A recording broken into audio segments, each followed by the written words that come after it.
Comme vous avez pu le remarquer, depuis plusieurs mois, je parle de plus en plus d'apprentissage. D'apprentissage, que ce soit lié à la lecture rapide ou au mind mapping, etc. Et vous posez peut-être la question, pourquoi, sur Pourquoi entreprendre, on parle de plus en plus de ces sujets-là.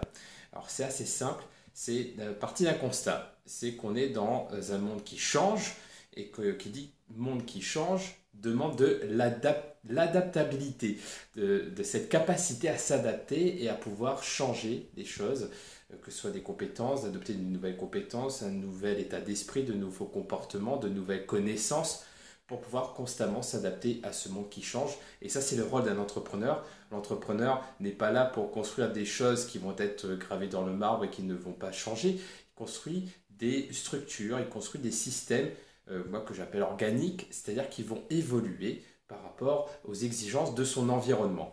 Donc c'est ça un entrepreneur, et pour qu'il puisse être en capacité à s'adapter, à créer de nouvelles choses, à créer ces fameux systèmes organiques, il a besoin de constamment apprendre, de s'actualiser, de développer de nouvelles compétences, et c'est pour cela que je parle d'apprentissage. C'est pour cette raison que je co-organise justement cette journée avec Tony Buzan, qui est vraiment on va dire le grand maître de l'apprentissage au niveau international, qu'on a créé le programme Passion d'apprendre, Coach Apprendre à apprendre, etc. Et mon message ici, c'est de vraiment vous faire comprendre en quoi c'est hyper important pour un entrepreneur d'apprendre à apprendre, et de ne pas uniquement être focus sur le business model, sur les compétences, sur la vente, sur la communication, mais aussi de travailler sur soi en se disant, ok, qu'est-ce que j'ai envie d'apprendre? C'est pour cela que les plus grands entrepreneurs lisent énormément. Donc lisez, choisissez les bons livres à lire par rapport à là où vous en êtes aujourd'hui et là où vous voulez être demain. Lisez constamment, entraînez votre esprit, que ce soit par du mind mapping, de la lecture rapide, mais aussi des exercices de concentration, de respiration, voire même de la méditation.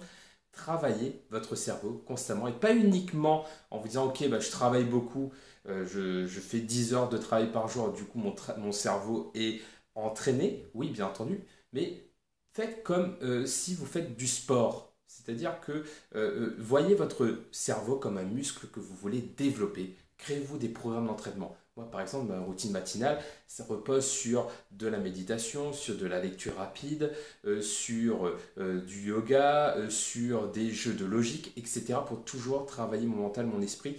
Et finalement, je me rends compte que je suis plus performant parce que je développe des soft skills qui permettent d'être meilleur entrepreneur. Je suis plus concentré, j'ai plus de créativité, j'ai plus de résistance mentale également.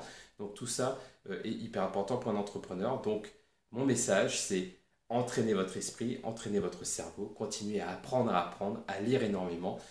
Ça sera utile en tant qu'entrepreneur dans un monde qui bouge. À bientôt, c'était Jérôme Waro de Pourquoi entreprendre.